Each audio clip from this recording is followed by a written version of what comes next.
À quoi ressemblera la prochaine Assemblée nationale? On le saura à l'issue des législatives dont le premier tour est organisé ce dimanche. Tout semble indiquer que la composition de l'hémicycle devrait être largement remaniée. Déjà, il y a l'effet de la loi de 2014 sur le non-cumul des mandats. Près de 40% des députés sortants ont choisi de ne pas se représenter, préférant conserver leur mandat local.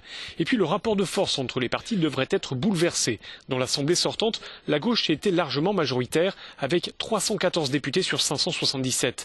La droite, qui s'appelait alors l'UMP, avait un peu plus de 215 sièges, le Front National comptait 2 députés et le Front de gauche 10. L'enjeu de ces législatives, c'est de déterminer quelle sera la majorité dont pourra disposer le nouveau président Emmanuel Macron. Majorité relative, majorité absolue. En tout cas, son mouvement, La République en marche, semble attirer à lui des électeurs venus de la gauche et de la droite, bien au-delà du centre. Et forcément, les partis traditionnels s'en trouvent déboussolés. Cela vaut à droite pour le parti Les Républicains, emmené par François Baroin, et à gauche pour le Parti socialiste en pleine déliquescence.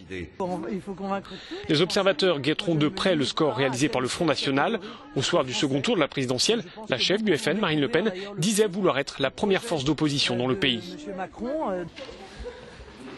Reste enfin la question récurrente de la participation. Les Français iront-ils voter ce dimanche et dans une semaine pour le second tour? La très forte abstention enregistrée dans le vote des Français de l'étranger fait craindre un phénomène similaire dans l'Hexagone.